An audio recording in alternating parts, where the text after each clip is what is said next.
تبارك الذي بيده الملك وهو على كل شيء قدير الذي خلق الموت والحياة ليبلوكم أيكم أحسن عملا وهو العزيز الغفور.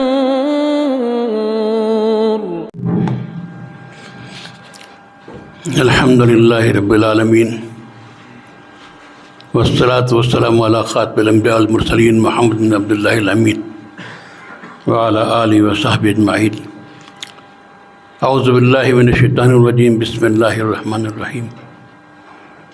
سبحان الذي أسرى بعبده ليلا من المسجد الحرام إلى المسجد الأقصى الذي باركنا حوله.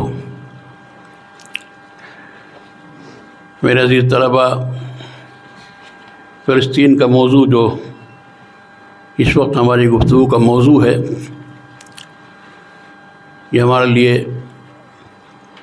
مذہبی موضوع بھی ہے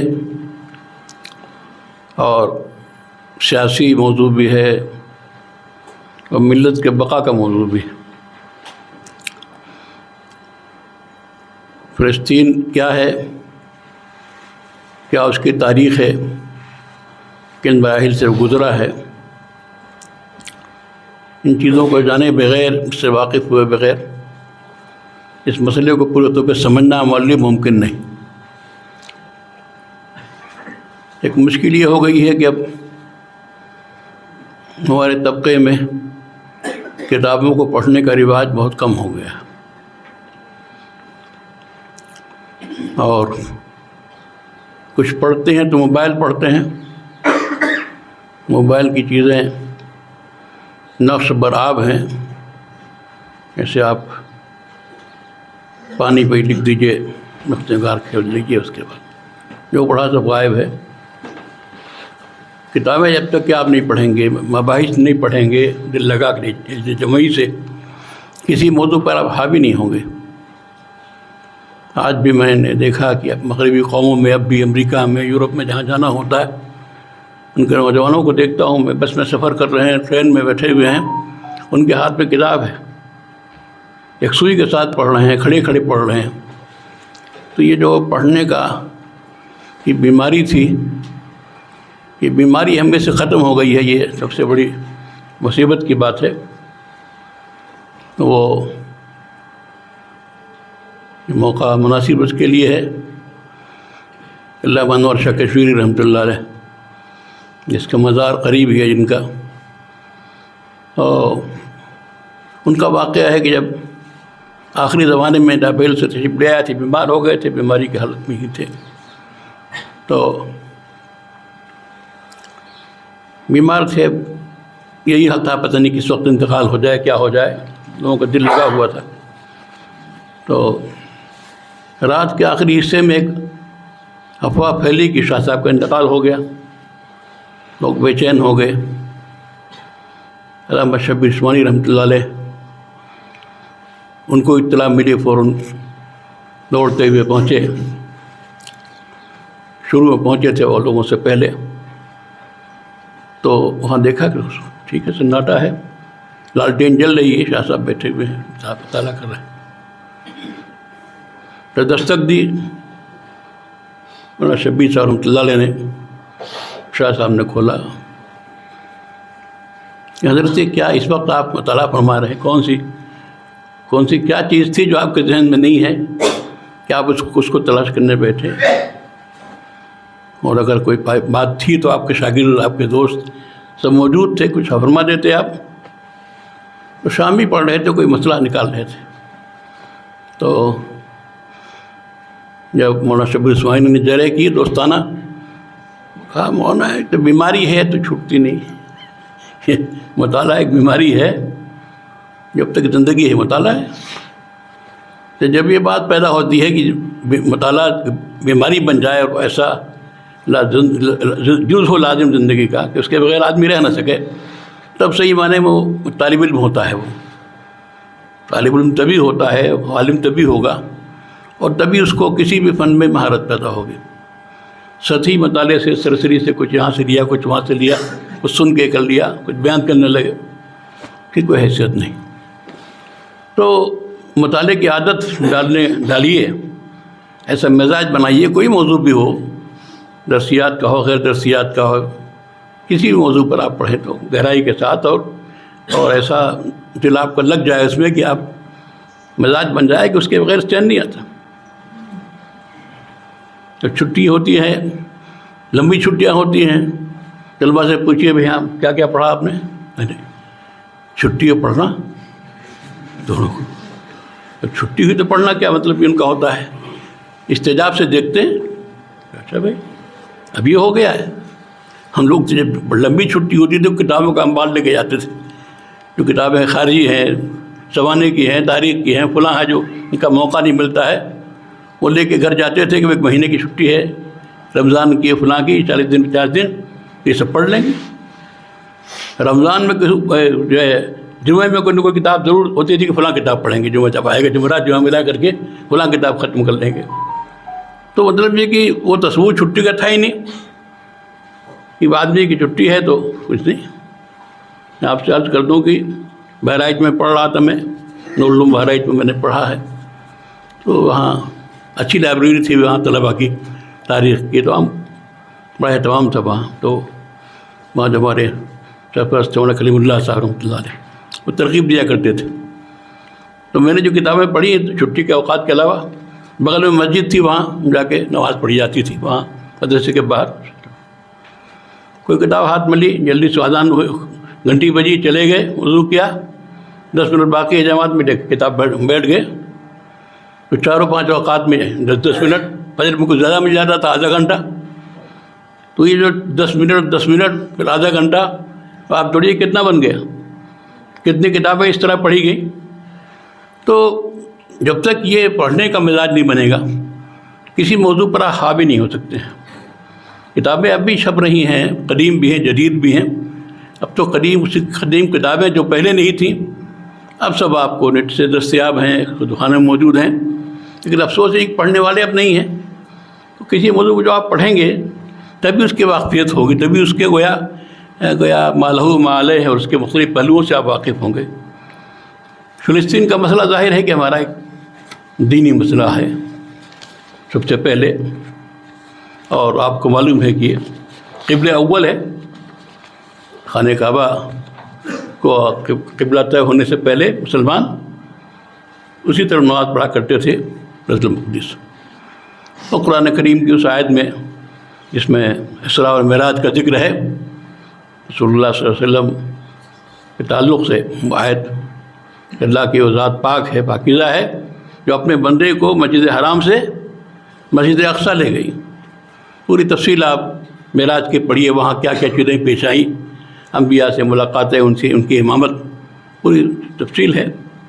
اور مسجد اقصیٰ میں نماز کی فضیلت معلوم ہے آپ کو، مسجد حرام کے بعد، مسجد نبوی کے بعد وہ ایک مسجد ہے جس کے لیے شد رحال درست ہے، لا تشد الرحال الا علی ثلاثۃ مساجد، وہ تمام چیزیں ہیں۔ لیکن یہ جو مسجد اقصیٰ کا علاقہ ہے، بلاد الشام آپ کہیے، تو جب سے خلافت عثمانیہ کو ختم کر کئی لوگوں نے پورے علاقے کو انگریزوں نے قبضے میں لیا اپنے، برطانیہ نے خاص طور سے، فرانس، ان سب نے ایک سازش کے تحت ایسے ٹکڑے کر دیے اور اپنے لوگوں کو بٹھا دیا کہ اب گویا اب بھی ان کی حکومت ہے عملاً۔ بات یہی ہے کہ اگرچہ نام کا ان کا نہیں ہے کہ ان کی حکومت چلے، لیکن اب بھی جو حکمراں وہاں ہیں وہ انہیں کے زیر تسلط ہیں اور ان کے کہے بغیر کچھ نہیں کر سکتے، صورتحال یہ۔ تو اب اس بلاد الشام میں کتنے ٹکڑے ہو گئے۔ ابھی آپ جو اردن کہتے ہیں، یہ فلسطین ہے، اسرائیل ہے، لبنان ہے، یہ سارے کے سارے شامی کا حصہ تھے، یہ سب بلاد مبارکہ ہیں، بلاد الشام۔ اور واقعہ ہے کہ آپ آج بھی گیا دنیا کے جو خوبصورت ترین ملک ہیں اور جہاں کا کے پھل، جہاں کی سبزیاں، جہاں کی آب و ہوا انتہائی بہترین ہے، وہ ملک شام ہے، بلاد مبارکہ ہیں۔ اس کے بارے میں بے شمار پیشن گوئیاں آئی ہیں اور قیامت تک جو واقعات پیش آئیں گے، اشراط الساعہ میں بار بار اس کا ذکر ہے ان چیزوں کا۔ وہ سب چیزیں پڑھنے کی ضرورت ہے، لیکن ماضی سے پہلے واقفیت ہو تو اجمالی طور سے میں کہوں کہ آپ کو معلوم ہے حضرت عمر فاروق کے ہاتھوں گویا بیت المقدس مسلمانوں کے قبضے میں آیا بدریہ صلح، معلوم ہے آپ کو حضرت عمر فاروق کے زمانے میں وہاں ظاہر ہے عیسائیوں کا اقتدار تھا، یہودیوں کا گزر بھی نہیں تھا، یا یہودی پتہ نہیں کہاں کہاں تھے، پوری دنیا میں بکھرے ہوئے تھے، وہاں تھوڑے بڑے رہے ہوں گے۔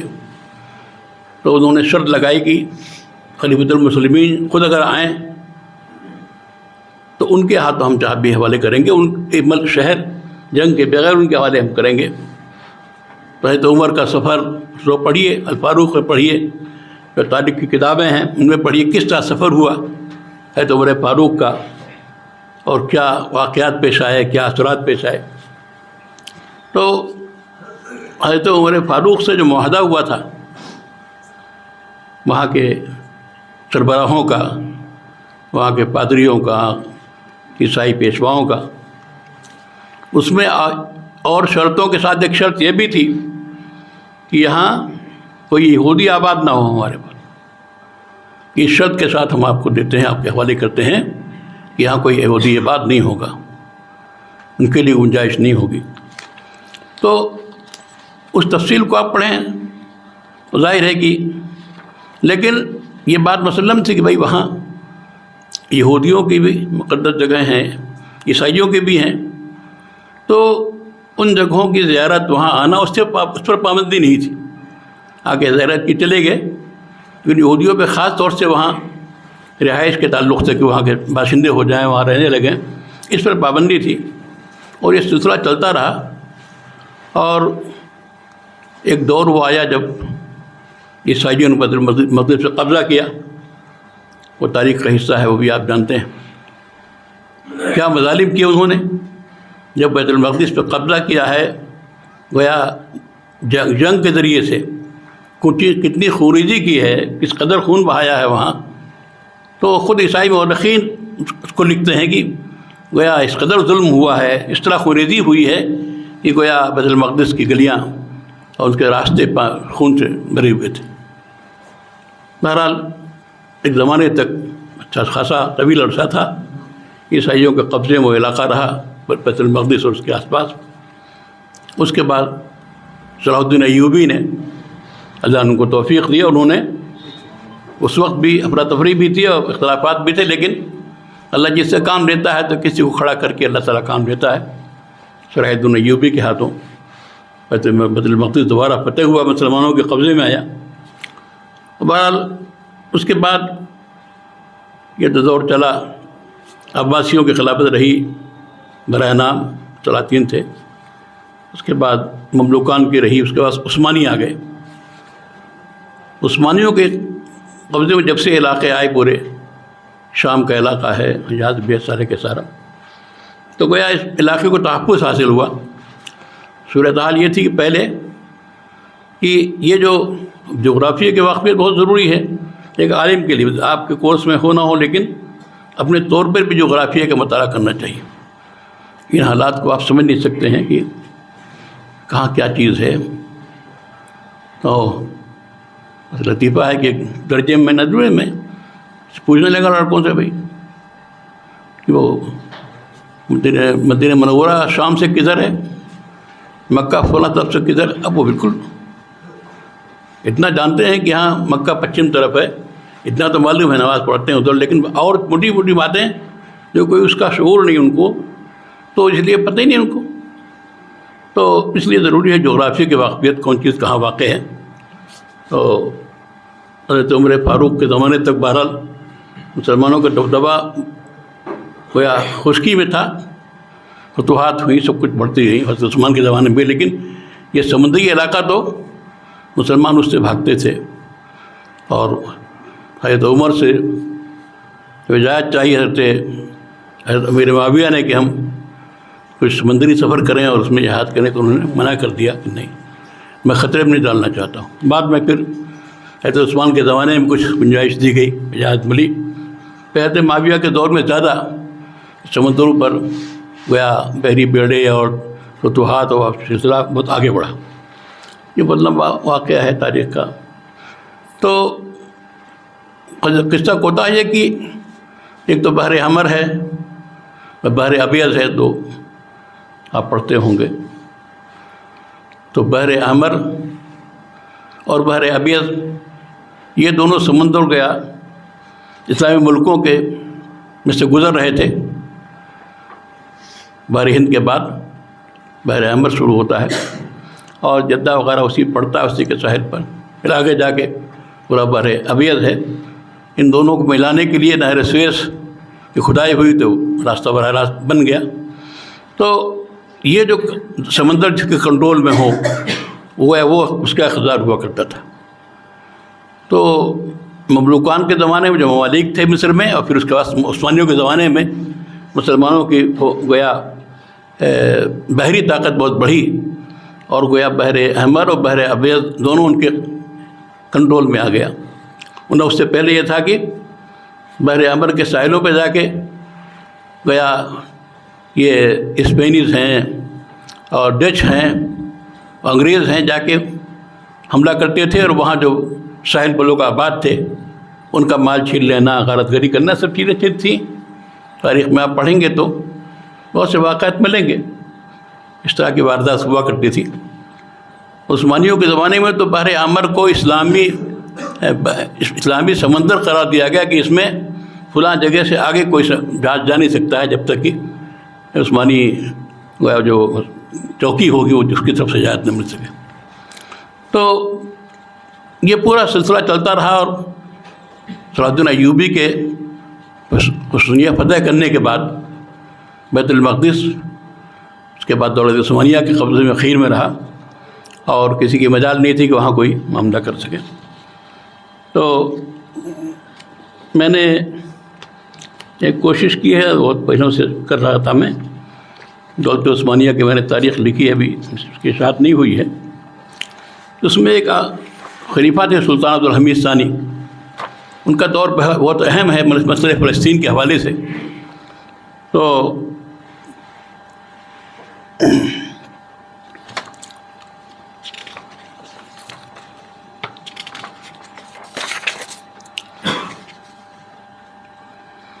فلسطین پہ ایک نظر میں تھوڑا سا اس کی تمہید جو میں نے کی ہے. فلسطین کی تاریخ بہت حیرت انگیز، دھماکہ خیز، رنگ برنگی اور انقلاب آفریں رہی ہے. دنیا کا یہ خطہ بیک وقت یہودیت، نصرانیت اور اسلام میں مقدس، قابل تعظیم اور متبرک ہے. بیت المقدس ان تینوں مذاہب کا قبلہ رہا ہے. تینوں مذاہب کے ماننے والے اس سرزمین سے بے پناہ عقیدت اور والہانہ تعلق رکھتے ہیں. اسی لیے تینوں قوموں میں اس سرزمین پر حکومت قائم کرنے اور بود و باش اختیار کرنے کے لیے برابر معرکہ آرائیاں رہی ہیں. مسلمانوں کے لیے یہ سرزمین یہود و نصارہ سے کم متبرک و مقدس نہیں.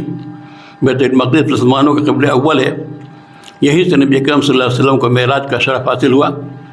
مسجد حرام اور مسجد نبوی کے بعد مسجد اقصی تیسری مسجد ہے جس کی زیارت کے لیے سفر کرنا اسلام میں عبادت شمار ہوتا ہے. لیکن یہ درستہ حقیقت ہے کہ مسلمانوں نے اپنے دور حکومت میں یہود و نصارہ سے کہیں زیادہ اس مقدس سرزمین کی عزت و احترام کی پاسداری کی ہے.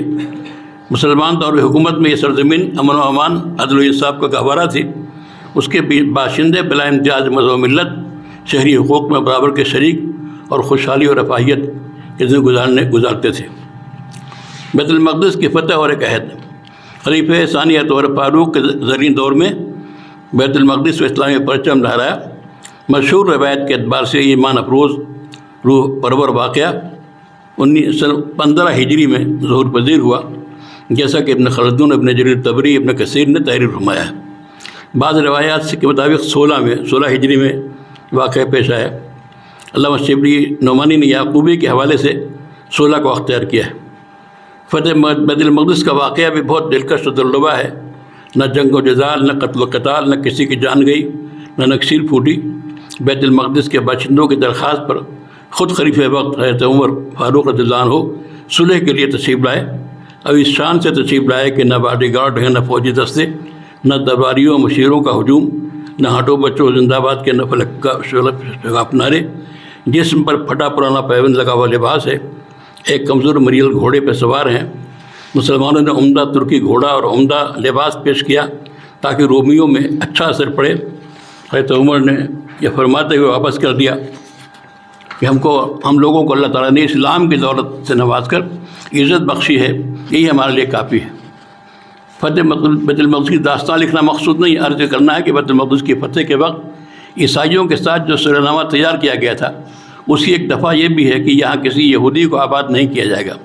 تاریخ طبری کے حوالے سے اس سرنامہ کی بعض دفعات درج ہیں، یہ میں نے اس کو تیار کیا ہے، تو اس کو میں چھوڑتا ہوں۔ شیخ محمد نبیر الخطیب اپنی کتاب حقیقت الیہود والمتاع الصہیونیہ میں رقم 3 ہیں۔ یہودیوں کو فلسطین سے عموماً اور بیت المقدس سے خصوصاً اس معاہدے کے بنیاد پر نکالا گیا جو امیر المومنین حضرت عمر الخطاب اور عیسائی رہنماؤں کے درمیان 630 عیسوی میں طے پایا۔ اس معاہدے میں نصارہ نے شرط لگائی تھی کہ بیت المقدس میں کوئی یہودی نہ رہے اور نہ یہودیوں کو بیت المقدس میں آنے اور زندگی گزارنے کی اجازت دی جائے۔ 13 صدیوں سے سلطنت عثمانیہ کے آخری دور تک خلفائے راشدین، مسلمان بادشاہ اور حکام حضرت عمر کے معاہدے کی پابندی کرتے ہوئے یہودیوں کو فلسطین میں آباد نہ کرنے کی وصیت پر عمل کرتے رہے۔ وہ لوگ سمجھتے رہے کہ یہ عہدنامہ قیامت تک باقی رہے گا۔ اس مدت میں فلسطین کی سرزمین یہودیوں سے خالی رہی۔ ہاں، ان کی جماعتیں عبادت و زیارت کی غرض سے بیت المقدس آتی رہیں، ان میں اکثر معذور و تنگ دست ہوتے تھے اور چلے جاتے تھے۔ فلسطین کے بارے میں یہودی تعلیمات۔ سلاطین اسلام حضرت عمر کے اس عہد کی برابر پاسداری کرتے رہے۔ ادھر یہود کا حال یہ تھا کہ ان کے نزدیک خود ساختہ تلمودی مذہب کے مطابق بیت المقدس پہ قبضہ کرنا اور وہاں آباد ہونا ضروری تھا۔ کتاب تلمود کو علماء یہود نے تورات کے شرح کے طور پر مرتب کیا۔ یہودیوں کے نزدیک اس کی اہمیت تورات سے کم نہیں ہے، کچھ زیادہ ہی ہے۔ اس کتاب میں صراحتاً مذکور ہے یہود کے لیے بلاد مقدسہ سے باہر آباد ہونا حرام ہے۔ بلاد مقدسہ سے مراد اور اسلام سبد الخلیل وغیرہ فلسطین کے سرزمین ہے، ایک جگہ ہے جس شخص کو فلسطین میں زندگی گزارنے کی اجازت حاصل ہو جائے اس کے سارے گناہ معاف کر دیے جاتے ہیں۔ اسی اقتباسات ہیں ان کی کتابوں کے۔ صہیونیت اور فلسطین۔ صہیونیت یہود کی خفیہ تنظیم ہے جس نے فلسطین کی بازیابی اور عظیم یہودی سلطنت کے قیام کو اپنا نصب العین بنایا۔ یوں تو مختلف یہودی مصنفین و مفکرین نے مختلف صدیوں میں فلسطین کو یہود کا وطن بنانے کی متعلق کتابیں لکھی، بحث و جدال کی طرح جاری، لیکن ہرزل وہ یہودی رہنما ہے جس نے صہیونیت کے تن مردہ میں نئی روح پھونکی، صہیونیت کی نشر دہانیہ کا باعث بنا اور فلسطین کے بازیابی کی مہم کو بحث و نظر کے کوچوں سے نکال کر عمل کی شاہراہوں پر کھڑا کیا۔ عبدالرحمن سامی عصمت اپنی کتاب الصہیونیہ والماسونیہ میں لکھتے ہیں، بلا شبہ ہرزل جدید صہیونیت کا ہیرو اور بڑا رہنما تھا۔ وہ نسلاً آسٹریائی تھا، آسٹریا کے جمعیت صہیون کا صدر تھا۔ اس نے 1896 میں لندن کے اندر ایک بڑی تنظیم قائم کی جو یہود کے مسائل و مشکلات کا حل کرتی تھی۔ یہ تنظیم صہیونیت کے نام سے مشہور ہوئی۔ ہرزل کی پیدائش 1860 اور وفات 1904 میں ہوئی۔ اس کے بعد میں نے یہ جو اس صہیونیت کا احیاء ہوا ہے ہرزل کے ذریعے سے، اس کی تفصیل پیش کی ہے۔ پہلی ان کی کانفرنس کب ہوئی ہے، کیا اس میں گویا پاس ہوا، گویا فلسطین میں یہودیوں کو آباد کرنے کی کوشش اور اس تعلق سے کچھ گویا تجاویز جو انہوں نے طے کی ہیں اس کو میں نے یہاں ذکر کیا ہے۔ یہ میں مقالہ دے دوں گا انشاءاللہ، کاپی آپ کو مل جائے گی تو آپ پڑھ لیجیے گا۔ صہیونیہ کا ایک اہم قدم، بال کانفرنس جہاں کا وہ کانفرنس ہوئی تھی کہ کامیابی کے بعد صہیونیوں کے سامنے اس وقت اہم مسئلہ یہ تھا کہ سلطان عبدالحمید ثانی کو اس بات پر آمادہ کریں کہ وہ یہود کو فلسطین کی طرف ہجرت اور فلسطین میں سکونت زمین کی خریداری کی اجازت دیں اور فلسطین کے بارے میں یہود پر عائد پابندیوں کو ختم کریں۔ سلطنت عثمانیہ ان دنوں مالی اقتصادی بحران سے دوچار تھی، قرضوں کی وجہ سے سلطنت کا برا حال تھا۔ صہیونی نے چاہا کہ دولت عثمانیہ کی اس کمزوری سے فائدہ اٹھاتے ہوئے اپنا مقصد پورا کریں۔ انہوں نے سلطان کی خدمت میں خزانے کے لیے بڑی رقم کی پیشکش کی اور خطیر رقم سلطان کو بطور ہدیہ یا رشوت پیش کرنی ہی چاہیے۔ سلطان پر اس پیشکش کو قبول کرنے کے لیے اندرونی اور بیرونی دباؤ ڈالا گیا، لیکن پورا زور صرف کرنے کے باوجود وہ لوگ سلطان عبدالحمید ثانی کو مسئلہ فلسطین میں اس کے اسلامی اور ایمانی موقف سے ایک انچ نہیں ہٹا سکے۔ اگر سلطان کی زندگی دوسرے محاسن سے اور کارناموں سے خالی ہوتی تو بھی مسئلہ فلسطین میں ان کا موقف ان کی مغفرت اور نیک نامی کے لیے کافی تھا۔ اب یہاں سلطان عبدالحمید ثانی نے جو موقف اختیار کیا، ان کی ڈائری بھی 2 ڈائریاں ہیں سلطان عبدالحمید ثانی کی، ایک تو جو انہوں نے اپنے زمانے حکومت میں ڈائری لکھی، اور دوسرے جو معزولی کے بعد انہوں نے لکھی ہے۔ دونوں شائع ہو چکے ہیں کئی زبانوں میں، انشاءاللہ اردو میں بھی چھپ جائے گی۔ ہم نے جو کام کیا ہے اس میں دولت عثمانیہ کا عروج و زوال، اس میں پھر اخیر میں سلطان عبدالحمید کا دور بہت تفصیل سے ہم نے اس میں ذکر کیا ہے، ان کے دونوں ڈائریاں بھی اس میں شامل ہیں۔ تو اس میں لکھتے ہیں ایک ڈائری، اپنی بڑی ڈائری میں، سیاسی ڈائری میں، یہود کو مشرق کے مقابلے میں یورپ میں زیادہ قوت حاصل ہے، اس لیے یورپ کے اکثر ممالک یہود کی ہجرت فلسطین کی ہمت افزائی کر رہے ہیں۔ اسی زمانے میں گویا وہ لوگ چاہ رہے تھے کہ یہود یہاں سے جا کے فلسطین آباد ہو جائیں، تاکہ سامی نسل سے رہائی پائیں۔ پریشان تھے وہاں جب یہ بات تھی یہودی، تو مغرب کے لوگ تنگ تھے ان کی حرکتوں سے، تو تاکہ سامی نسل سے رہائی پا جائیں جو یورپ میں زیادہ ہو گئی ہے۔ لیکن ہمارے یہاں یہود کی ایک بڑی تعداد ہے، اگر ہم چاہتے ہیں کہ عربی عنصر غالب رہے تو ضروری ہے کہ فلسطین میں یہود کو بسانے سے گریز کریں، کیونکہ یہود جب کسی ملک میں آباد ہو جاتے ہیں تو بہت جلد اس ملک کے تمام ذرائع آمدنی کے مالک بن جاتے ہیں۔ فلسطین میں یہود کی آبادکاری کی اجازت دے کر ہم گویا اپنے دینی بھائیوں کی قطعی موت کا فیصلہ کریں گے۔ اگر اجازت دے ان کو وہاں بسانے لگیں تو جو عرب ہیں، مسلمان ہیں، وہ سب گویا ختم ہو جائیں گے۔ صہیونیوں کا صدر ہرزل مجھے اپنے افکار کو مطمئن نہیں کر سکا۔ اس کا یہ مقولہ اس کی رائے میں صحیح ہوگا کہ یہودیوں کا مسئلہ اس دن حل ہو جائے گا جس دن یہودی اپنا حل اپنے ہاتھوں چلا سکے۔ ہرزل اپنے یہودی بھائیوں کے لیے سرزمین فلسطین کا بیمہ کرانا چاہتا ہے، لیکن وہ یہ بات بھول جاتا ہے کہ ذہانت تمام مشکلات کا حل کرنے کے لیے کافی نہیں ہے۔ صہیونی افراد فلسطین میں کھیتی باڑی کرنے پہ اکتفا نہیں کریں گے، بلکہ وہ لوگ اس کے علاوہ اور چیزیں چاہتے ہیں، مثلا حکومت کی تشکیل، نمائندوں کا انتخاب۔ میں ان کے ارادوں سے اچھی طرح واقف ہوں۔ یہود بڑے سطحی اور سادہ ہیں، وہ خوش فہمی میں ہیں کہ میں ان کی کوششوں کو قبول کر لوں گا۔ میں اپنی یہود رعایا کی خدمات کا قدرداں ہوں، لیکن سرزمین فلسطین کے بارے میں ان کی حرص و آز اور منصوبوں کے سخت مخالف ہوں۔ یہ سلطان کی ڈائری کا حصہ ہے۔ سلطان عبدالحمید ثانی نے اپنے ڈائری میں سرسری طور سے مسئلہ فلسطین کا جس بالغ نظری، دور اندیشی اور تدبر سے جائزہ لیا ہے، اس سے ان کی ذہانت و دقت نظری، دوربینی اور سیاسی بصیرت کا بخوبی اندازہ ہوتا ہے۔ سینکڑوں کتابوں اور لاکھوں صفحات کے مطالعے کے بعد مسئلہ فلسطین پر اگر کوئی مختصر تحریر مرتب کی جائے تو سلطان کے مذکورہ والا تجزیے سے متضع مختلف نہیں ہوگی۔ سلطان نے اس مختصر تحریر میں مسئلہ فلسطین کے تمام اہم پہلوؤں کو بڑے حسن و خوبی سے سمیٹ لیا ہے۔ آئیے ہم سلطان کے پیش کردہ نکات پہ غور کریں۔ نمبر 1، یورپ کے ممالک میں یہود بڑی تعداد میں آباد ہیں اور کلیدی جگہوں پر قابض ہیں۔ یورپ کے لوگ چاہتے ہیں کہ یہودیوں سے گلو خلاصی ملے، اس لیے فلسطین کی طرف یہود کی ہجرت کی ہمت افزائی کر رہے ہیں تاکہ یورپ کے یہود بھی فلسطین چلے جائیں۔ نمبر 2، اگر یہود کو فلسطین میں آباد ہونے کی اجازت دے دی جائے گی تو وہاں پر عربی عنصر مغلوب ہو جائے گا اور یہود غالب ہو جائیں گے۔ یہ بات عربوں کی موت کے مرادف ہوگی۔ نمبر 3، یہود اگر فلسطین میں آباد ہو گئے تو بہت جلد اس کے تمام ذرائع آمدنی وسائل پر قبضہ کر لیں گے، دوسروں کو بے دستفا کر دیں گے، اس لیے کہ وہ لوگ جہاں آباد ہوئے انہوں نے ایسے ہی کیا ہے۔ نمبر 4، فلسطین میں آباد ہونے کے بعد یہود زراعت پہ اکتفا نہیں کریں گے بلکہ اپنی حکومت قائم کریں گے۔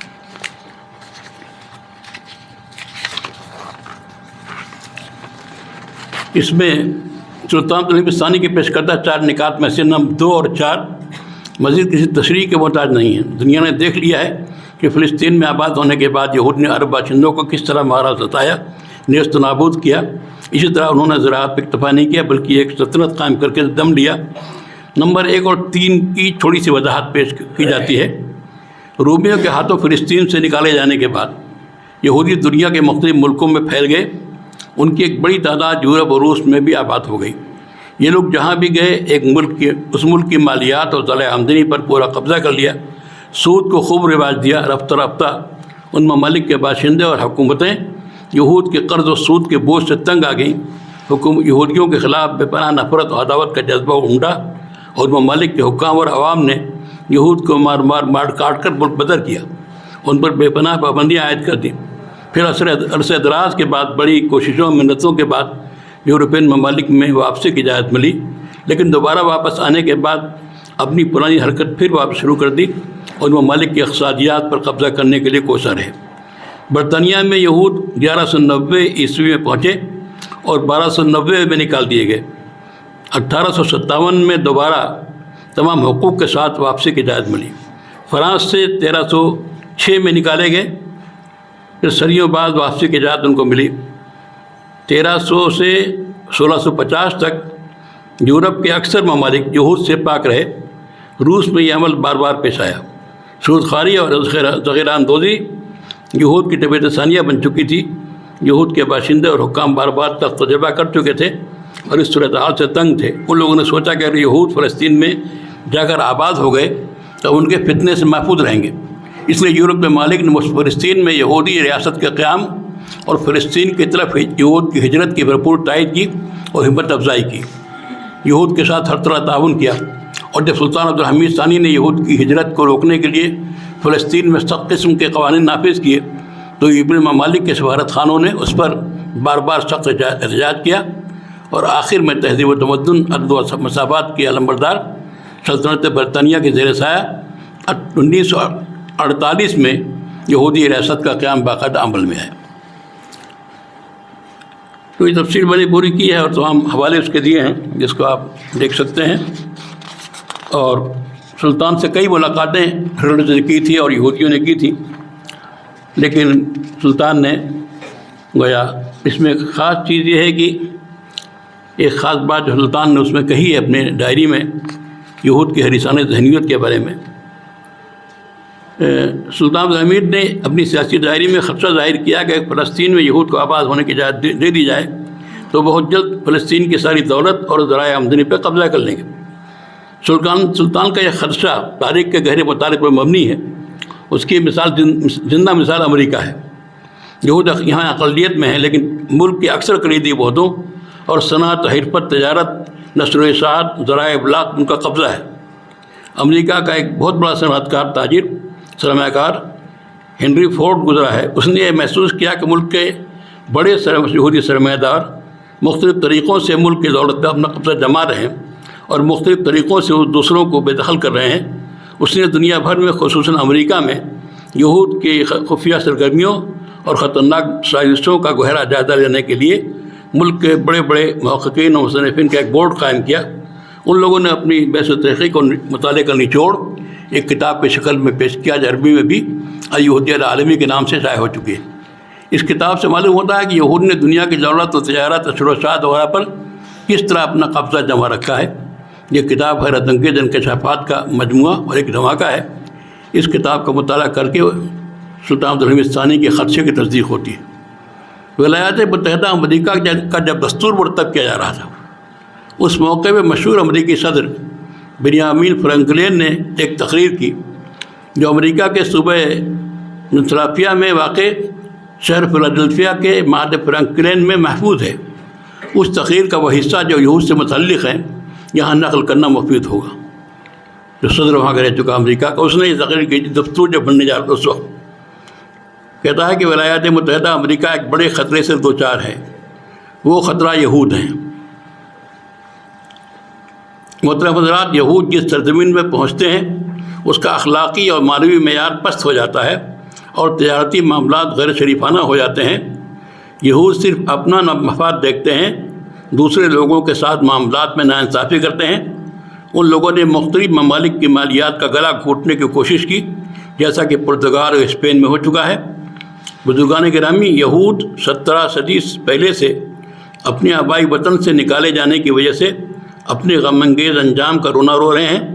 اگر دنیا فلسطین کو یہودیوں کی ملکیت بنا کر ان کے لیے پیش کرے تو انہیں فلسطین کی طرف واپس نہ ہونے کے قومی اسباب مل جائیں گے، کیونکہ یہ لوگ دوسروں کا مال لوٹ کسوٹ رہے ہیں۔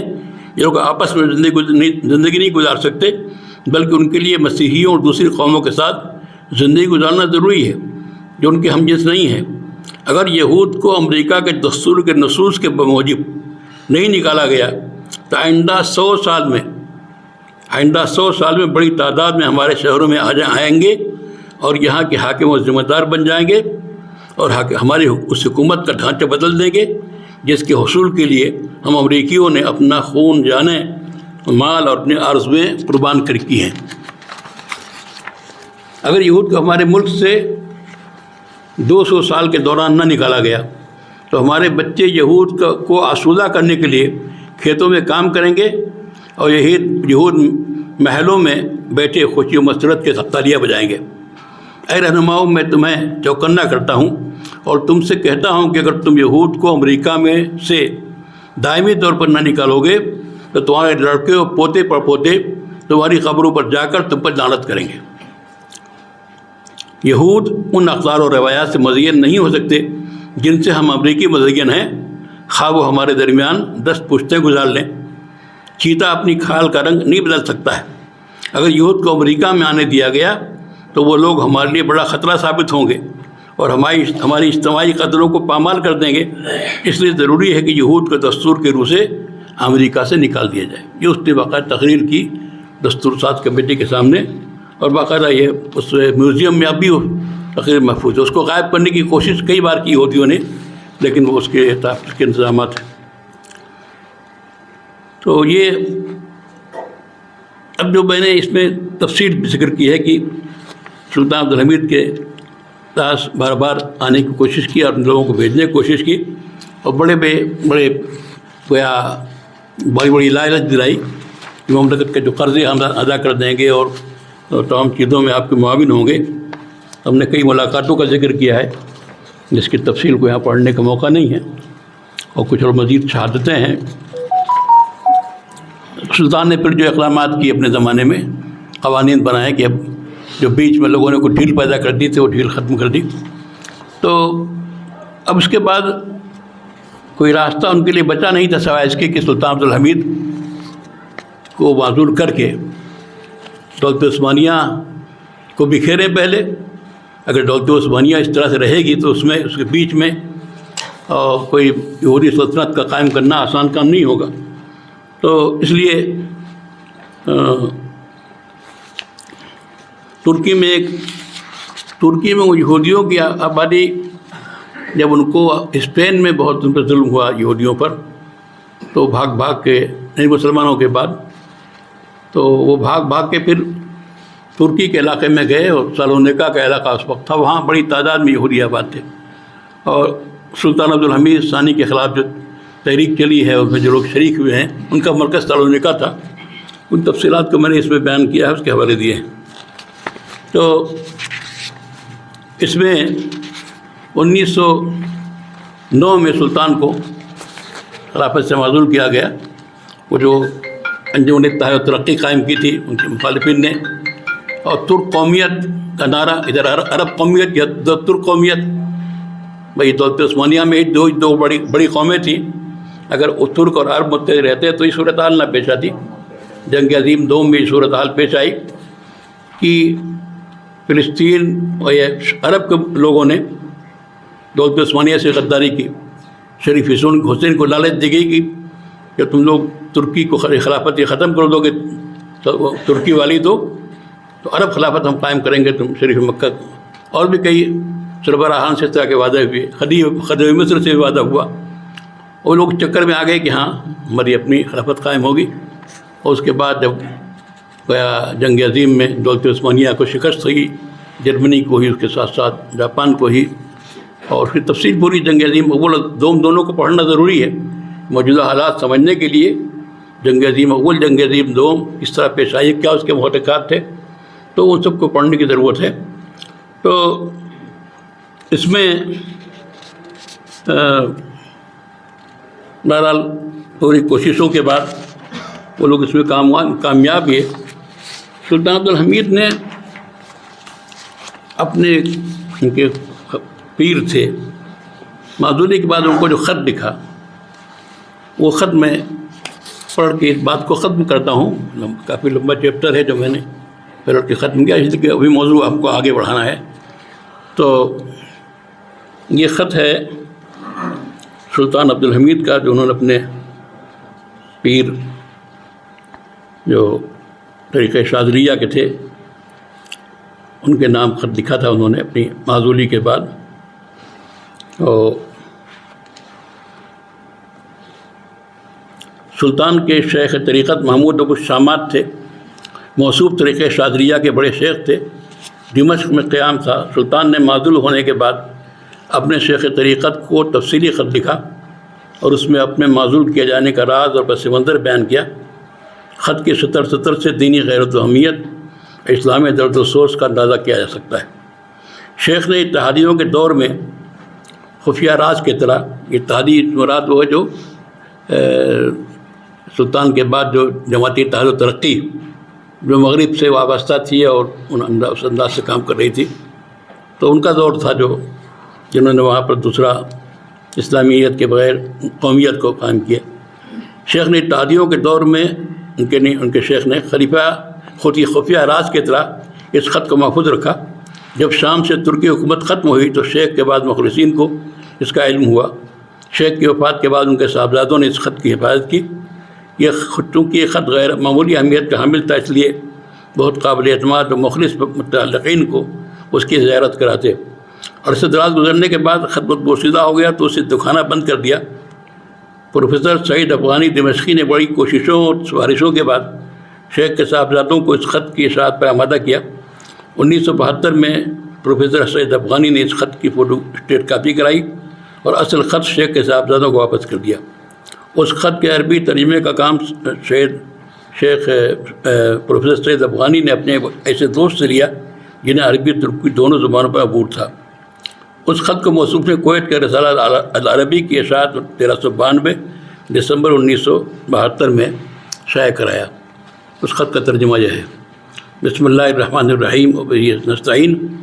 حمد اس خدا کے جو سارے جہانوں کا پالنہار ہے، اور افضل ترین درود، اکمل ترین سلام نازل ہو ہمارے سردار محمد صلی اللہ علیہ وسلم پر، جو رب العالمین کے رسول ہیں، اور آپ کے تمام آل و اصحاب اور متبعین پر قیامت تک درود و سلام نازل ہوئے۔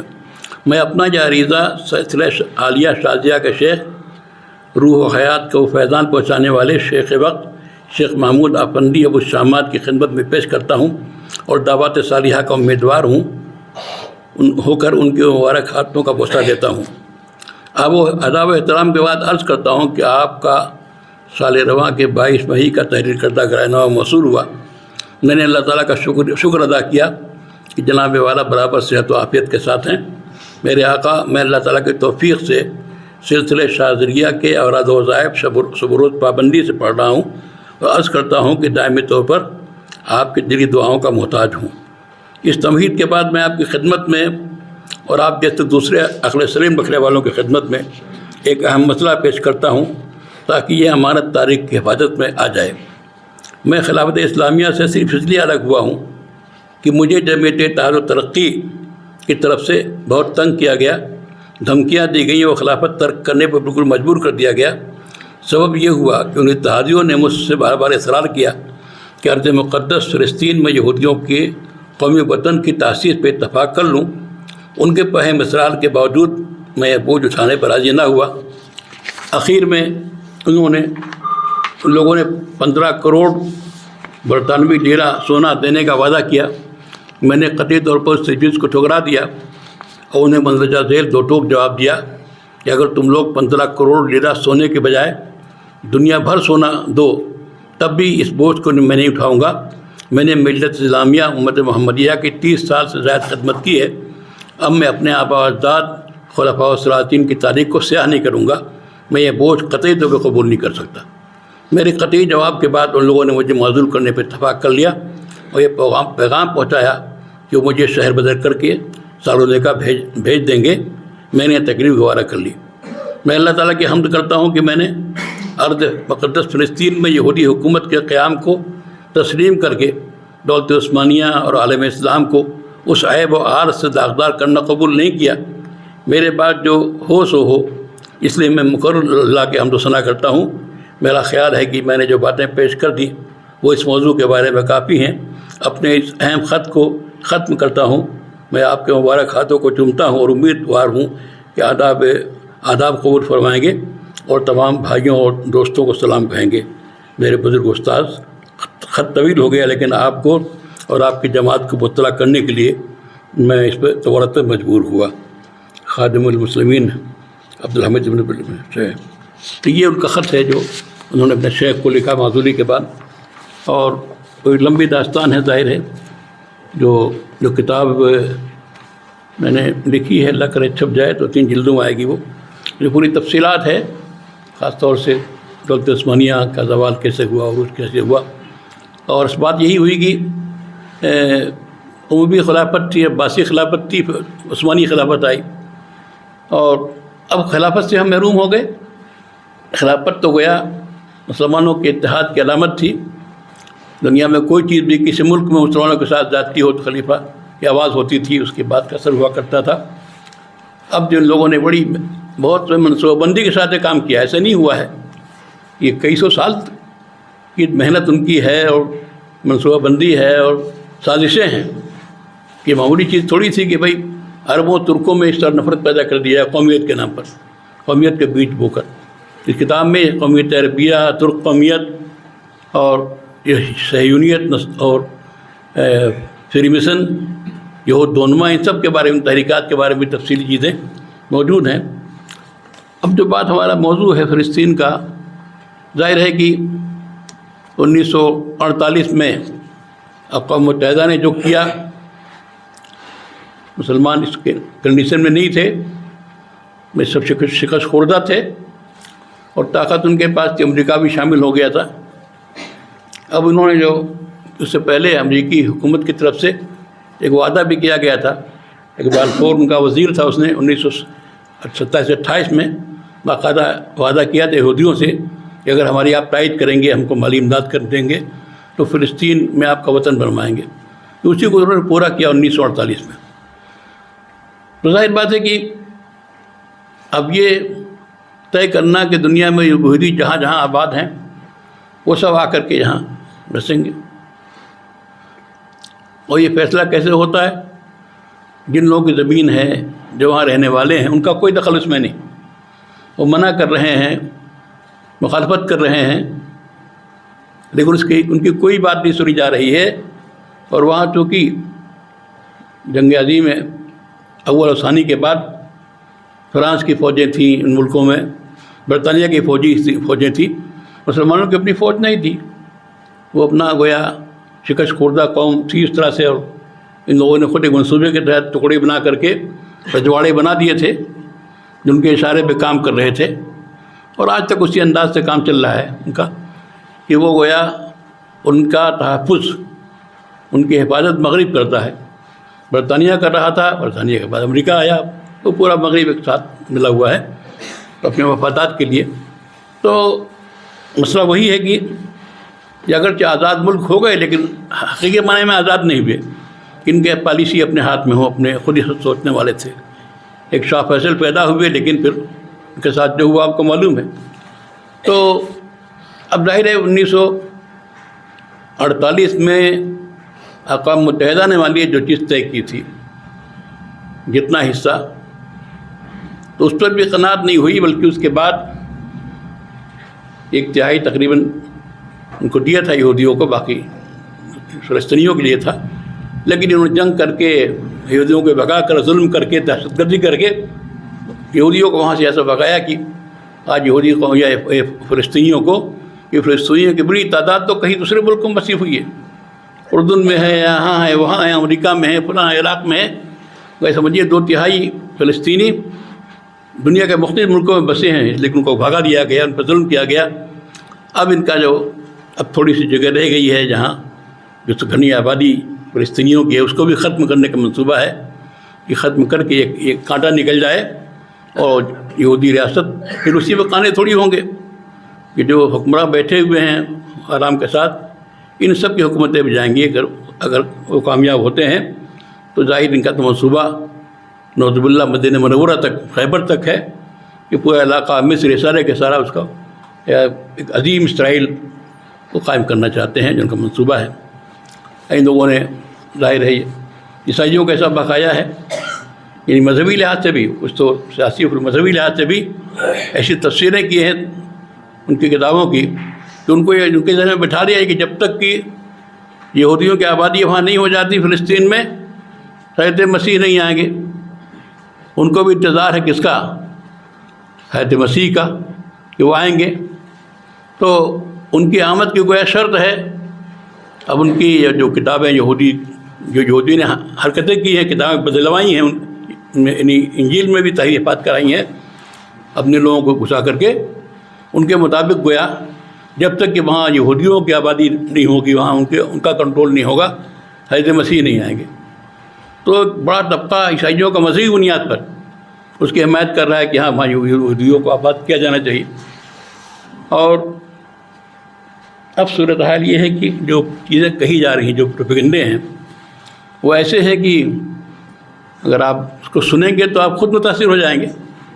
یہ بھی کہتے ہیں کہ بھائی یہ یہودی ہیں، بھائی ایک مذہب ہے، قدیم مذہب ہے، تو اس کے پاس کوئی ملک نہیں بچا، کہیں ان کا کوئی ملک نہیں ہے۔ ہر مذہب کا ملک کوئی نہ کوئی ہے، بیچارے بے وطن ہیں، کہیں ان کا ملک نہیں ہے۔ مسلمانوں کے لیے تو کتنے ممالک ہیں، کتنی زمینیں پڑی ہیں خالی خولی۔ سعودیہ میں کتنا سب زمینیں ہیں بالکل ربول خالی، اور فلاں فلاں مصر میں کتنا سب کچھ ہے۔ ان کے لیے کچھ نہیں ہے، تھوڑی زمین جو ان کا مذہبی چیز تھی قدیم، جو ان کے لیے آبا اجداد کو ملی تھی، اللہ نے دی تھی۔ فلسطین کا علاقہ اگر ان کو دے دیا گیا تو کیا مصیبت کھڑی ہو گئی؟ مسلمان کیوں اتنا پریشان ہو رہے ہیں؟ اور ہم میں سے لوگ ایسے کھڑے ہو گئے، کھڑی کر دیے گئے جو اس نظریے کی تائید کر رہے ہیں، قرآن کریم کی بعض آیتیں پیش کر رہے ہیں اس کی تائید، کہ گویا بنی اسماعیل کے لیے تو جزیرۃ العرب ہے، حضرت ابراہیم نے ان کو وہاں پہنچا دیا تھا مکہ مکرمہ میں، تو اور بنی اسحاق کے لیے وہ ہے، تو ان کا وطن وہ ہے، تو ان کو ملنا چاہیے۔ اب چھوٹا سا ایک خطۂ ارض ہے، مذہبی ان کا مقام بھی ہے، فلاں ہے، تو اس کو آپ قبول نہیں کر رہے ہیں، اور گویا پھر کہاں جائیں، کیا کریں؟ وہ اس انداز سے گویا بات پیش کی جاتی ہے۔ اور بعض مسلم مصنفین بھی اس طرح کی باتیں کہتے ہیں کہ اس میں بہرحال بہت ہی حیرت ہوتی ہے، اور اس کی وضاحت کرنا ضروری ہے کہ آپ تاکہ صورتحال کو واقف ہوں۔ یہ جو میری کتاب ہے وحید الدین خان صاحب مرحوم کے افکار کا جائزہ ہے، فکری غلطی، اس میں جو میں نے اضافہ کیا دوسرے ایڈیشن میں، تو ایک اس میں یہ چیپٹر فلسطین کا بھی ہے، چونکہ مولانا وحید الدین خان نے بار بار یہ بات رسالہ میں لکھی اور اسرائیل کی وکالت کی کہ ہاں وہ مسلمانوں کی طرف کا رویہ غلط ہے، اور کیا نام ہے ان کا یہودیوں کا حق ہے، اور ان کے ساتھ جو صورتحال پیش آ رہی ہے وہ صحیح نہیں ہے۔ تو میں نے اس سلسلے میں پورا ان کے خیالات کا جائزہ لے کر کے اور تاریخی طور پر بھی ان چیزوں کا وہ کیا ہے۔ تو اس کو آپ پڑھیے گا اطمینان سے، لیکن وہ جو حصہ جو استدلال سے متعلق ہے، جو قرآن کی آیتیں بھی اس میں پیش کی جا رہی ہیں، اس حوالے سے کچھ بات آپ کے سامنے آ جائے گی تو بہتر رہے گا۔ تو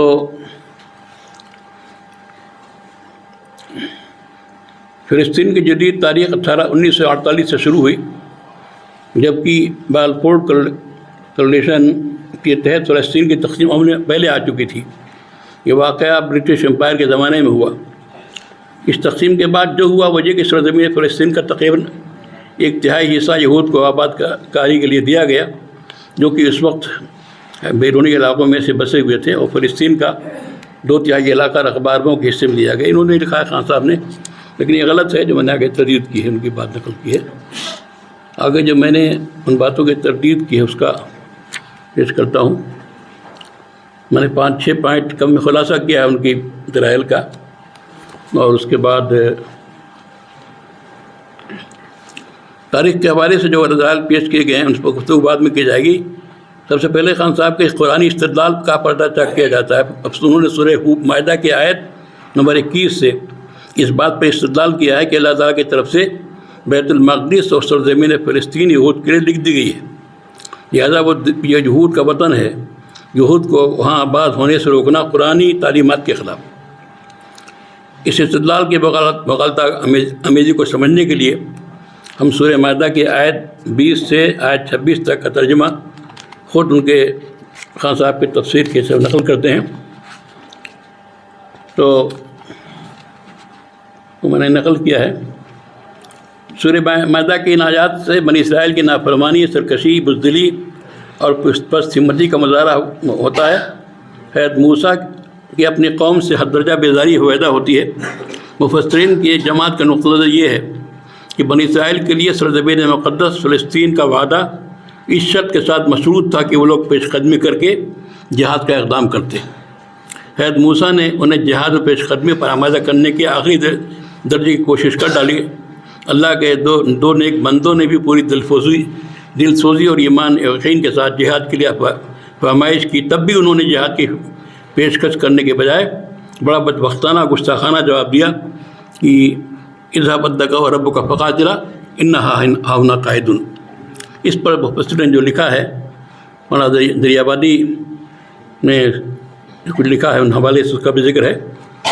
مفسرین کی ایک دوسری جماعت کا نقطہ نظر یہ ہے کہ سورہ مائدہ کی آیت 21 میں جو فرمایا گیا ہے کہ اے میری قوم اس پاک زمین پر داخل ہو جاؤ جو اللہ نے تمہارے لیے لکھ دی ہے، اس سے مراد اللہ تعالیٰ اللہ کے حضرت ابراہیم، حضرت اسحاق اور حضرت یعقوب سے کیے گئے وعدے ہیں کہ ان کی نسل کو سرزمین کی قدس کا وارث بنائیں گے۔ چنانچہ 40 سال کی مدت گزرنے کے بعد یوشع ابن نون کی قیادت میں بنو اسرائیل نے فلسطین کو فتح کیا اور وہاں آباد ہوئے، اور جب تک اللہ کی مرضی رہی سرزمین مقدس میں ان کی حکومت، ان کا غلبہ رہا۔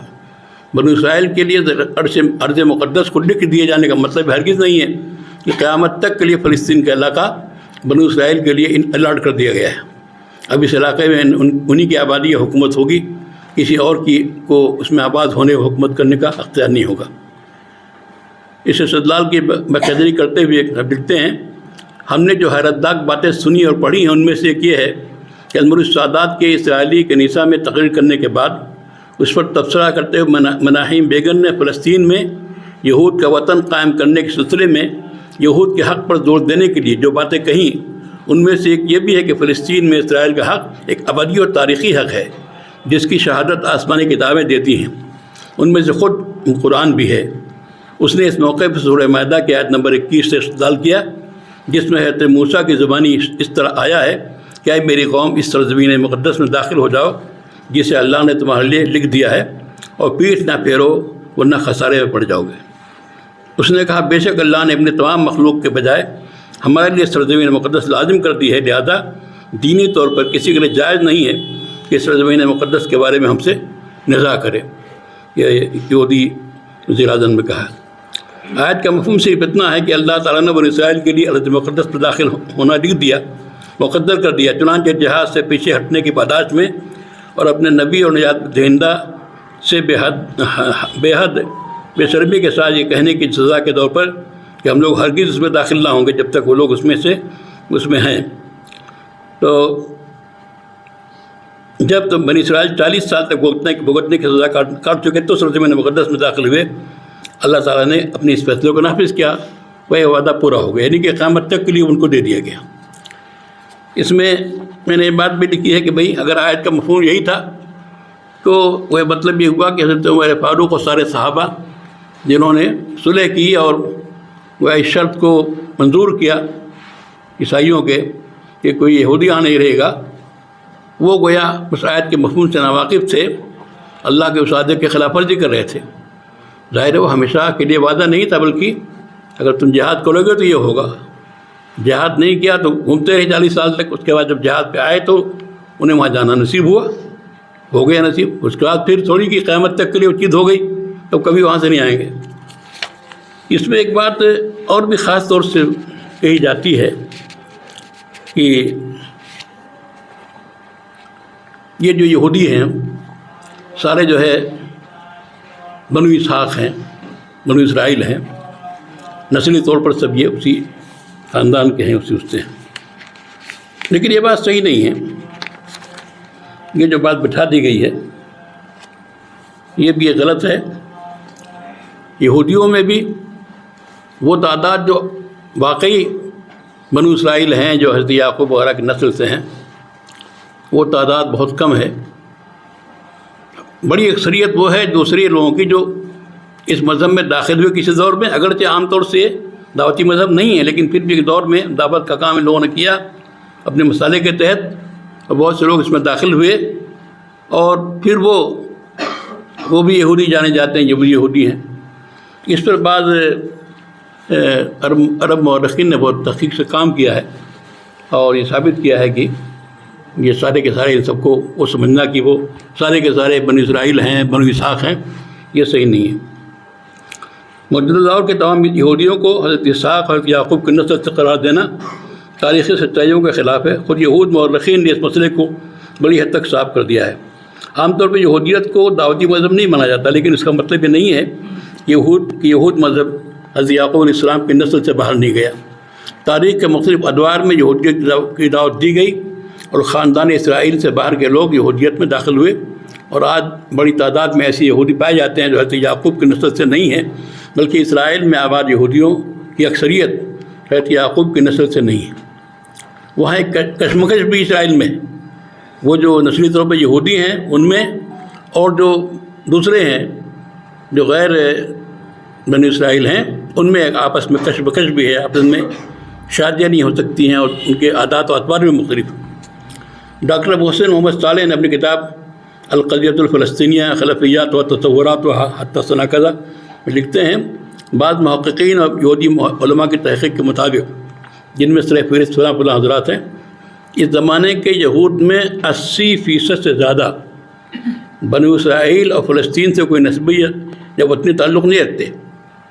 80% تک وہ لوگ ان کا تعلق نہ نسلی ہے نہ نسبی ہے بنی اسرائیل سے، کیونکہ معاصر یہود کی بڑی تعداد یہود خضر ہے، یہود خضر میں سے ہیں، جو ان قدیم تاتاری اور ترکی قبائل سے ہیں جو شمالی قوقاز جنوبی روس کے علاقے میں آباد ہو گئے تھے۔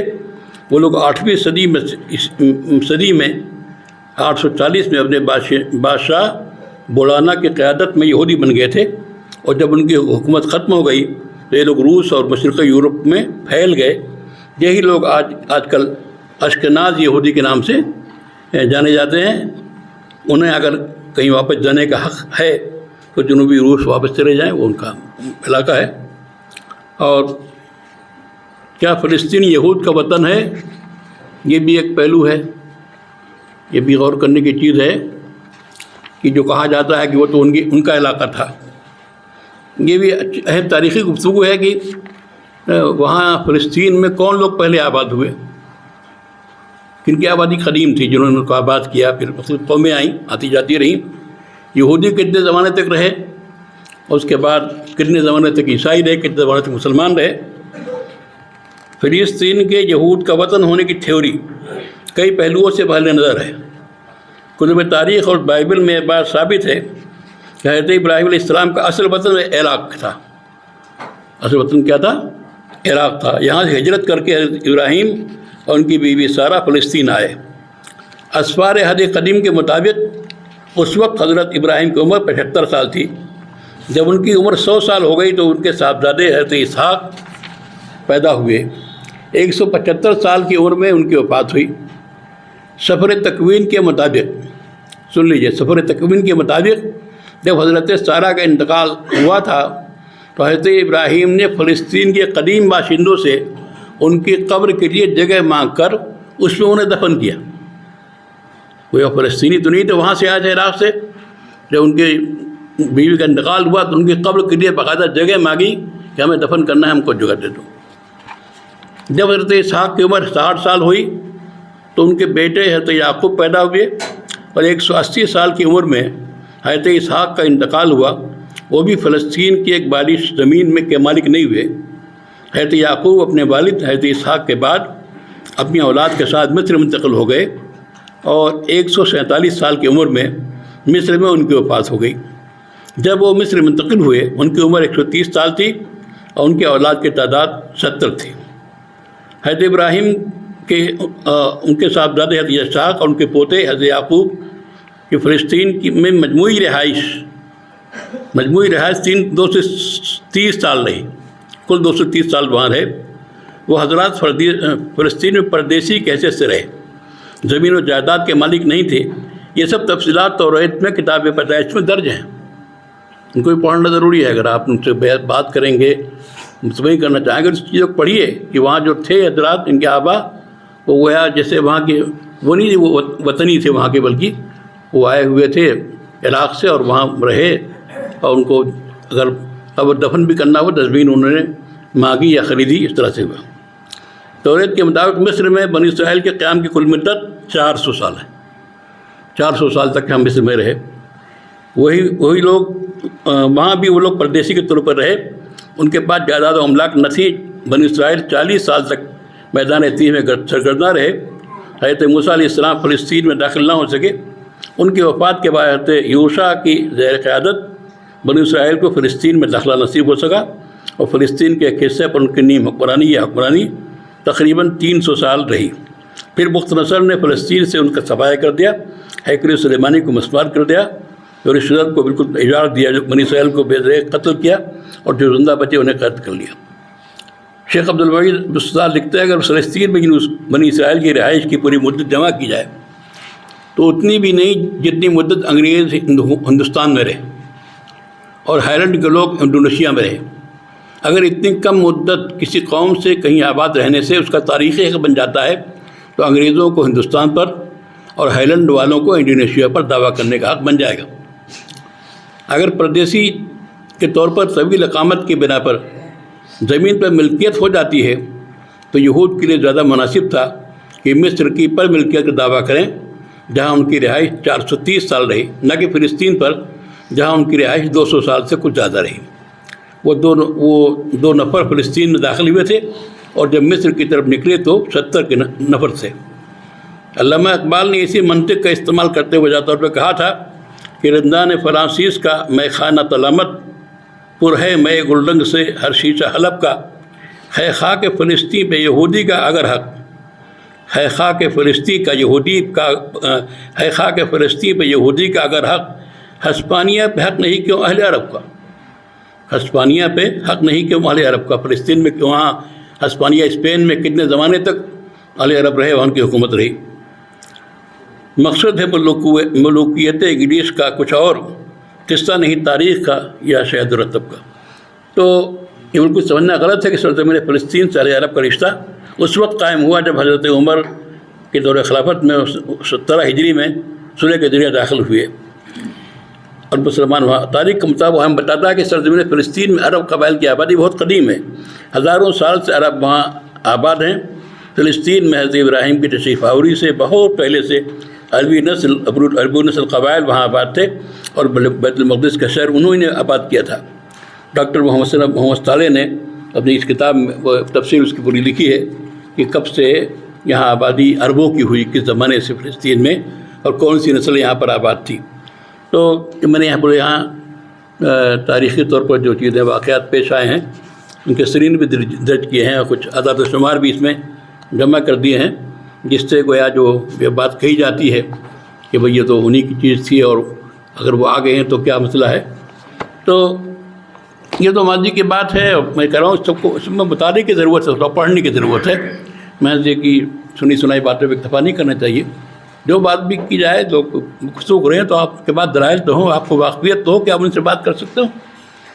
اب ظاہر ہے کہ جو صورتحال چل رہی ہے وہ تو بالکل ہی گویا ظلم و ستم کی آخری حد ہے وہ، اور دنیا جس طرح سے یہ منظر دیکھ رہی ہے کہ گویا بم برسائے جا رہے ہیں، نہتے شہریوں پر ظلم کیا جا رہا ہے، ان کا جن کی زمین ہے، ان کا علاقہ ہے، جنہیں دھکا دے دے کے سیمنٹ کے تھوڑی سی جگہ میں بند کر دیا گیا ہے، اب ان کو وہاں سے وہ جاڑنے کا پلان ہے۔ ان کا مسئلہ یہی ہے کہ وہاں سے یہ نکل جائیں گے تو پھر ہم سکون کے ساتھ رہیں گے اور آگے اپنی مملکت کو آگے بڑھائیں گے، ان کا منصوبہ یہی ہے۔ لیکن اللہ کا منصوبہ کیا ہے وہ اللہ جانتا ہے۔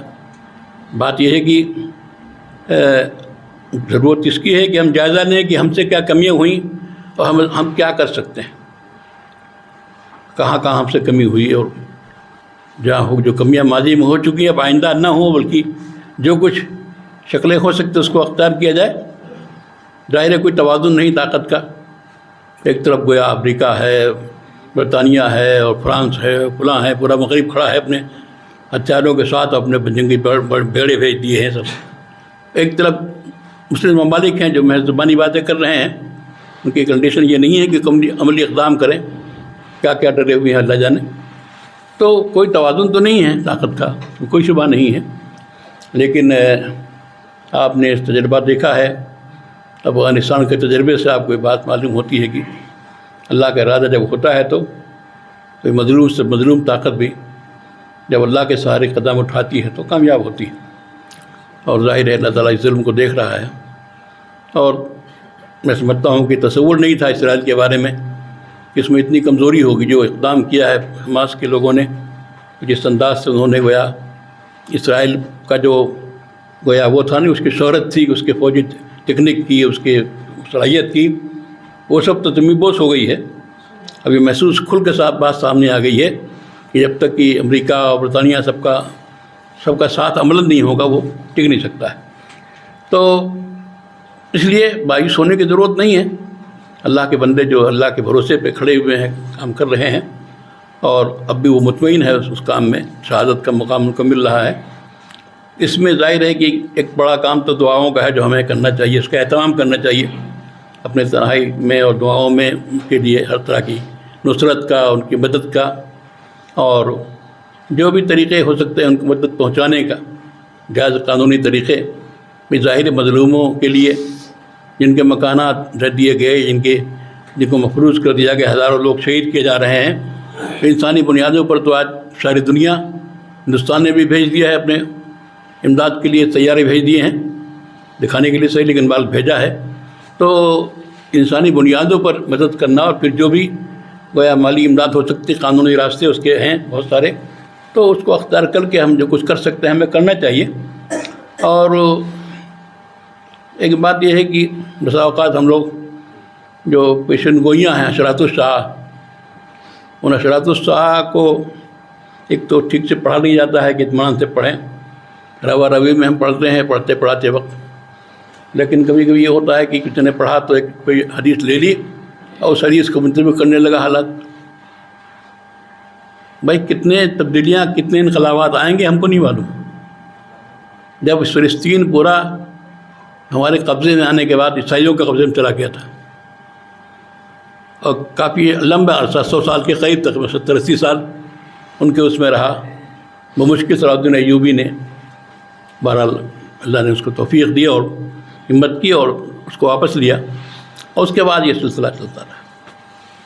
تو اللہ تعالیٰ کے یہاں نظام چیزوں کا ہے، اور اللہ تعالیٰ بے نیاز بہت ہے، اللہ کی ذات بے نیاز بہت ہے. تو ہمیں تو دعا کرنی چاہیے اور اللہ تعالیٰ مدد کرے کہ صورتحال نہ پیدا ہو کہ فلسطین کے لوگ جو ہیں وہاں، جو اس مسجد اقصیٰ کی حفاظت کے لیے وہاں ڈٹے ہوئے ہیں، ان میں کمزوری پیدا ہو. تو ان میں کمزوری نہیں ہے الحمدللہ، وہ تو قربانی کے جذبے کے ساتھ چیزیں کر رہے ہیں. لیکن خدا نخواستہ اگر ایسی کوئی بات پیش آتی ہے، اللہ کی طرف سے اگر کچھ مقدر اس طرح کا ہے تو ہم کیا کر سکتے ہیں. لیکن کیا جب بکھرے ہوئے یہودی پوری دنیا کے کبھی اکٹھا ہو سکتے ہیں؟ ہزاروں سال پہلے جو بکھر گئے، یہاں گئے وہاں گئے، لیکن وہ فکر مند رہے کہ ہم کو فلسطین میں آنا ہے، تو کیسے کی تدبیروں سے وہ آ کے پھر وہاں آباد ہوئے. تو ہم مایوس کس چیز سے ہیں بھائی؟ اعلیٰ تدبیر ہو سکتے ہیں. آج ٹیکنالوجی اور طاقت ان کے ہاتھ میں ہے، اور وہ بے ایمانی کے ساتھ اور بے حیائی کے ساتھ ان چیزوں کا استعمال کر رہے ہیں. اس چیز کو نہیں دیکھ رہے ہیں کہ بھائی انسانی جانیں جا رہی ہیں، بچوں شہید ہو رہے ہیں، عورتیں ماری جا رہی ہیں، بیمار جو ہیں اسپتالوں پہ بمباری ہو رہی ہے. تو ان سب چیزوں سے بے پرواہ ہو کر کے جو سری ظلم کر رہے ہیں، انشاءاللہ اللہ کی مدد ان کو حاصل نہیں ہوگی، اور کسی نہ کسی مرحلے میں وہ ایسے ناکامی سے دوچار ہوں گے کہ انہیں خود حیرت ہوگی کہ ہم نے کیا کیا ہے. لیکن بہرحال جو واقعات بھی پیش آئیں، ان واقعات کے تعلق سے جو اشراط الساعہ ہیں، جو حدیثیں اس سلسلے کی ہیں، کسی کو منطبق کر کے یقین کے ساتھ اور اس کی تبلیغ کرنا یہ صحیح نہیں. اس سے بہت سے برے اثرات بھی پڑتے ہیں، غلط اثرات پڑتے ہیں. مجھے صاف طور سے نہ کہنے دیجیے کہ ان قیامت کی علامتوں کے تعلق سے ایک تو بہت سمجھنے کی ضرورت ہے اس کا محل کیا ہے. بعض لوگ ایسا کہتے ہیں گویا کہ بس اب آ گیا ٹائم، تو دجال بھی آ رہا ہے، اب تو حضرت مسیح بھی آ گئے اور فلاں بھی ہو گیا. یہ سب غلط تشریحات ہیں اور اس سے بہت ہی غلط پیغام جاتا ہے لوگوں کے دلوں میں. یہ تو عروج و زوال، شکست اور فتح، یہ چیزیں قوموں کے ساتھ پیش آتی ہیں. مسلمان قوم خود پورے تاریخ اسلام میں کتنی بار اس طرح کے واقعات پیش آئے ہیں، لیکن اسلام جب تک اللہ تعالیٰ کو پسند ہے، اسلام آخری مذہب ہے، زندہ رہے گا انشاءاللہ. تو ان ساری کمزوریوں کے باوجود بھی اللہ تعالیٰ حالات پلٹیں گے اور صورتحال بدلے گی. ایسی مایوسی کی چیز نہیں ہے کہ بالکل ہم مایوس ہو جائیں اور یہ ہو جائیں. اور جو کچھ ممکن ہے دعا کے ذریعے، اس کے علاوہ جو اور ذریعہ ہو سکتا ہے اس کو اختیار ہم کریں. لیکن اب بھی ٹھیک ہے، حدیثوں میں آتا ہے ایک زمانہ پھر آئے گا، فلسطین ہمارے یہاں سے وہ کیا نام ہے، استنبول ہمارے یہاں سے چلا جائے گا. پیشن گوئیاں ہیں، لیکن ہم کیوں سمجھے کہ ابھی ہونے جا رہا ہے، اگر اللہ نہ کرے. تو پیشن گوئیوں کو منطبق کرنا، قطعیت کے ساتھ سمجھنا کہ اب یہی وقت آ گیا ہے، یہ دجال ہے، فلاں یہ آ گیا، یہ تعبیرات صحیح نہیں ہوتی ہیں. اس سے گویا کنفیوژن پیدا ہوتا ہے اور طرح طرح کی چیزیں پیدا. بات یہ ہے کہ ہم جس چیز کے مکلف ہو اسے ہم کریں. جس چیز کے ہم مکلف ہو ہم کر رہے ہیں کہ نہیں کر رہے ہیں، مسئلہ یہ ہے. اللہ کے رسول کا ارشاد ہے کہ اگر قیامت قائم ہو جائے اور تمہارے ہاتھ میں کوئی پودا ہو تب بھی اس کو لگا دو، اس پودے کو لگا دو، محسوس ہو قیامت قائم ہو گئی. حالات جو بھی ہیں، جس میدان میں ہم کو جو جد و جہد کرنی ہے، جو کوششیں کرنی ہے، ان کوششوں کو ہم جاری رکھیں، اللہ سے دعا کریں حالات کی بہتری کے لیے، کامیابی کے لیے. اور یہ حالات بھی ہم کو بیدار کرنے کے لیے آتے ہیں. ہمیں ایک گویا جو غفلت ہے اور تمادی ہے اس کو ختم کرنے کے لیے اللہ تعالیٰ حالات پیدا کرتے ہیں. بات شاید لمبی ہو گئی، میں انہی کلمات کے ساتھ یہ بات ختم کرتا ہوں. تبارك الذي بيده الملك وهو على كل شيء قدير الذي خلق الموت والحياة ليبلوكم أيكم أحسن عملا وهو العزيز الغفور.